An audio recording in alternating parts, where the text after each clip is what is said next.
E se Jesus aparecesse hoje, não para os pecadores confessos, mas para aqueles que são crucificados diariamente pelas críticas alheias, para os que carregam nas costas não uma cruz de madeira, mas o peso implacável de nunca serem bons o suficiente, a chuva batia forte nas janelas do pequeno apartamento de Mateus, um som que se misturava perfeitamente com o eco das palavras que ainda zumbiam em sua mente.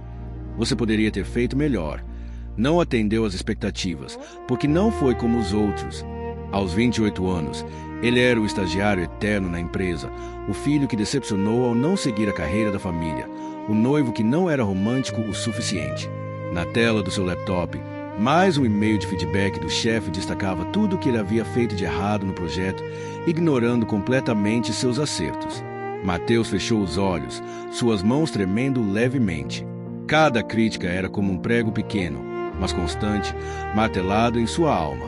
E foi nesse exato momento, quando ele encostou a testa na tela fria e sussurrou: "Não aguento mais ser só um conjunto de defeitos", que uma voz mais suave que o alvorecer ecoou atrás dele. "E se você parasse de ler os relatórios humanos e lesse o que está escrito em seu coração?" Mateus girou na cadeira tão bruscamente que ela quase tombou. No canto mais escuro do seu quarto, onde antes havia apenas sombras, um homem estava sentado em sua cama desarrumada, com as mãos repousadas sobre os joelhos. Sua postura era tão natural que parecia pertencer àquele lugar há séculos. "Quem? Como você entrou aqui?" A voz de Mateus saiu entrecortada, entre o susto e a incredulidade. Seu coração batia acelerado no peito. Algumas portas se abrem quando a alma já não suporta ficar trancada do lado de dentro. O homem respondeu. Sua voz uma melodia calmante que contrastava com o barulho da chuva lá fora. Seus olhos percorreram a tela do laptop ainda aberta. "Você coleciona críticas como se fossem verdades absolutas, Mateus. Mas uma opinião não é um fato. E um erro não é sua identidade." Mateus sentiu um nó na garganta. Ninguém jamais havia falado com ele daquela forma. As palavras do estranho ecoavam em um lugar profundo que ele mantinha trancado a 7 chaves. Você também tem uma coleção de críticas. Guarda cada palavra negativa como se fosse uma verdade sobre quem você é. Se essa cena tocou algo em você, comenta "Já colecionei" nos comentários. Falar sobre isso é o primeiro passo para se libertar. O homem se levantou e caminhou até a escrivaninha. Seus olhos não olhavam para a tela do laptop, mas para o rosto de Mateus, como se lesse uma história muito mais profunda ali escrita. "Essas críticas", ele disse, sua voz era um porto seguro no meio da tempestade interna de Mateus, "são como o vento. Podem balançar os galhos, mas não podem arrancar as raízes, a menos que você permita."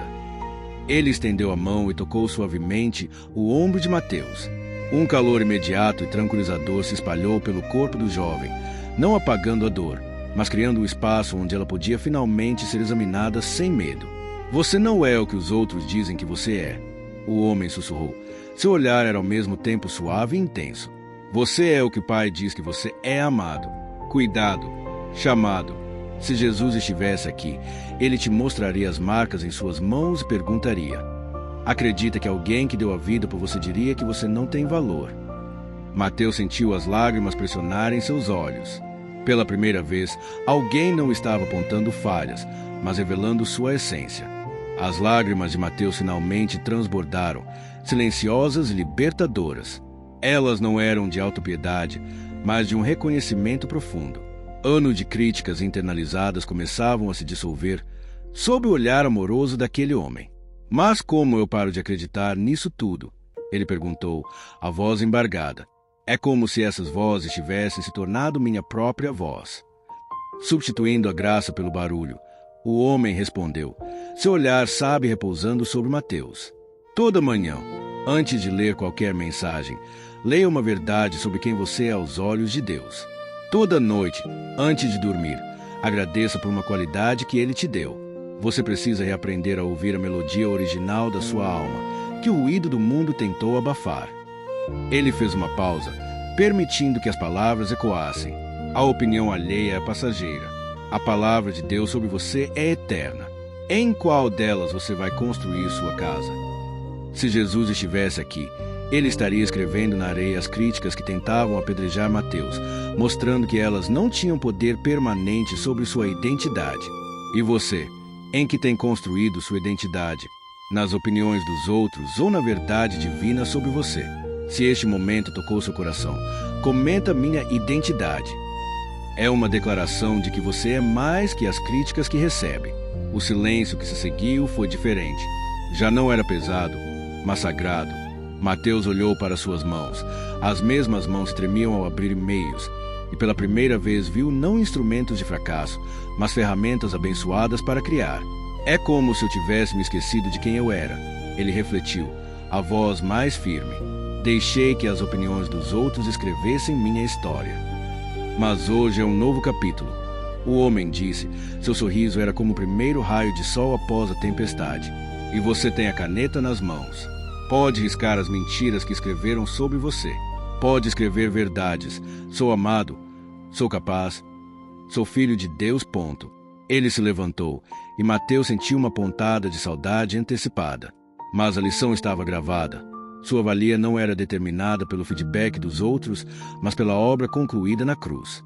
Se Jesus estivesse aqui, ele não o estaria defendendo contra seus críticos, mas lembrando que aquele que o chamou de amigo já havia dado o veredito final sobre seu valor. Lembre-se, o homem disse suavemente, quem está em você é maior do que quem está no mundo, inclusive maior do que as versões distorcidas de você mesmo que o mundo tenta impor. O homem se foi, mas a verdade que ele trouxe permaneceu, enchendo o quarto de uma paz que era, finalmente, silenciosa e profunda. Mateus ficou sentado por um longo momento, sentindo o eco das críticas perderem força em sua mente, como um rádio sendo desligado aos poucos. Ele levantou e caminhou até a janela. A chuva havia parado, e as primeiras estrelas começavam a aparecer no céu noturno, cada uma brilhando em seu lugar, sem se comparar ou criticar a luz da outra. Ele entendeu a metáfora. Seu valor, como o das estrelas, era intrínseco, não relativo. Ele voltou à sua escrivaninha e, com uma calma que não sentia há anos, abriu um novo documento em branco. No topo, digitou, quem eu sou. Abaixo, começou a listar, não suas falhas ou qualidades mundanas, mas verdades eternas. Sou amado incondicionalmente. Sou perdoado completamente. Sou chamado para um propósito. Se Jesus estivesse aqui, ele estaria sorrindo, não por uma lista perfeita, mas pelo ato de coragem de reescrever uma identidade que o mundo tentou rasgar. O verdadeiro milagre não foi o visitante celestial, mas a transformação que ele deixou para trás. Um homem que, após anos definido pelas opiniões alheias, decidiu acreditar na opinião de Deus sobre ele. Sua vez de reescrever sua história. Esta jornada não termina aqui. Clique aqui para se inscrever e junte-se a uma comunidade que constrói sua identidade na rocha. No próximo vídeo, exploraremos, e se Jesus encontrasse alguém que acredita que seu erro é grande demais para o perdão. Compartilhe essa verdade. Se esta mensagem ressoou com você, compartilhe este vídeo com alguém que precisa lembrar seu valor real. Nos comentários, deixe uma mensagem como um símbolo da verdade inabalável. Você é precioso aos olhos de Deus. Sua identidade é um tesouro, não uma opinião.